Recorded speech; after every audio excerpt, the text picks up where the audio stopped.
Hi everybody, I thought I would make a quick video um,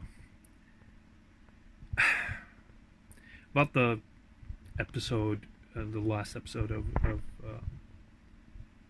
Game of Thrones, and I'm seeing a lot of people criticize the critics of the episode as well, so I wanted to address that. There's a lot of things that I should go through, but can't really go through everything. But the first thing is, of course, the strategy. The strategy has become all wrong, or the strategy has been addressed by several people like Shadiversity, and also I think that Matt from Scully Gladiatora also went through it. Um, I'll probably put a link down in the description to those videos. But and yeah, but their reaction to that has been criticized from different types of outlets that have more of a, how should I put this, um, ideological background. They seem to be very focused on the sort of typical ideological bent that you now see from a lot of outlets. And I don't really have a problem with that. Oh, sorry, by the way, about my. I see now that I have a big red spot on right beneath one of my eyes, but it's basically I was a bit unfortunate. Let's just say it that way. Um, but and they kept the same outlets sort of criticized the critics by saying, "Oh, just relax. It's just a TV show." Well, it's that just that means that you don't get fiction at all. You don't understand fiction. You set up a certain amount of rules for a fictional universe, and then you follow those rules. And one of the rules for that universe is that they use medieval tactics. And all the tactics in that episode were wrong. It's very, very wrong. I mean, seriously wrong. So it's sort of, yeah. I don't really know how to address it properly, because there is a lot of problems with it. Sorry, I'm using my phone, by the way, to record this. I'm not using the webcam. There's just so much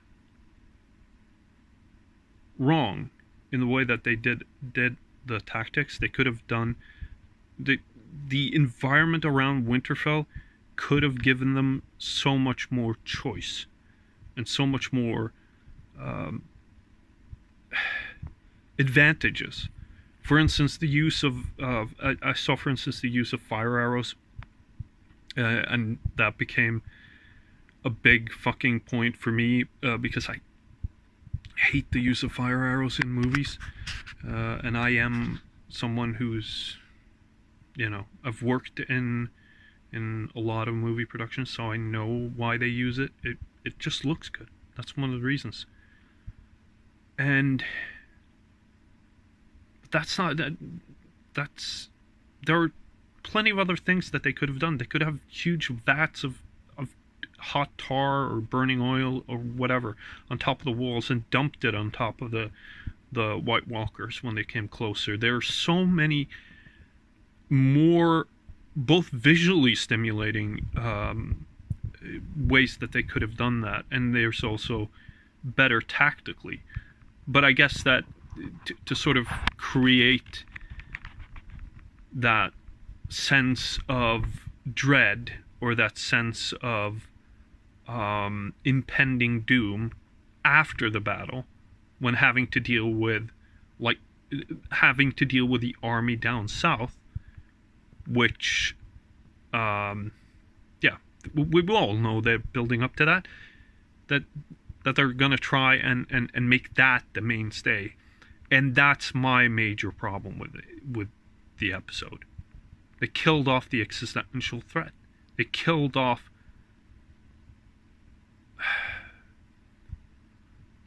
the entire thing that's been lurking in the background of a fantasy series. Let that sink in for a second. Okay? That's like killing off Sauron in the first 30 minutes of Return of the King. Or killing off Voldemort in like the second to last movie, because that's basically what they did. And I don't think that's anything like the plan of George R.R. Martin. I'm probably reasonably sure that he would have used the existential threat better, or that he will use the existential threat better in his books. At least I hope so. Because that's the entire point of existential threats like the Night King, is that you're supposed to... They're supposed to symbolize something greater than just the typical human squabbles, the typical human minor issues that we fight about. The thing that we all unite to fight. That's what the Night King is supposed to represent. And the fact that they killed it off means that they think that the politics of the show is more important than the actual existential threat. That's like saying that fighting the alt-right is more important than fighting global warming, or fighting the comet that is hurtling towards Earth. Not that there is one right now, not that I know of, at least, I hope.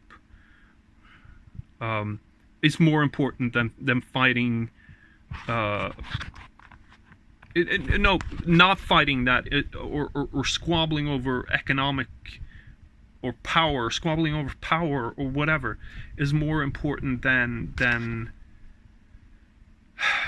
just fighting the existential threat. That's one of the reasons why I didn't like the episode. And I think that's one of the reasons why I'm not going to be hugely hyped for the last part of the show, because it just doesn't feel right.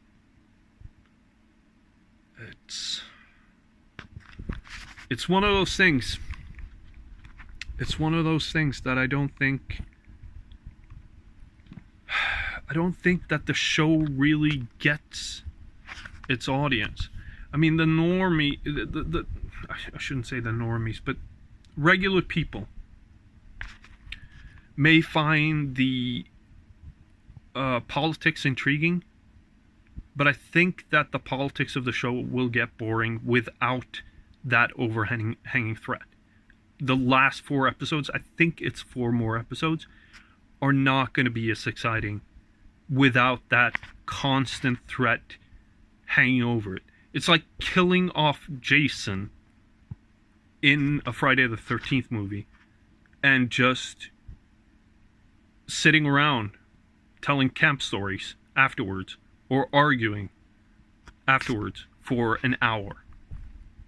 So, yeah. I just wanted to make this quick, 9-minute video and talk about that. Alright, bye.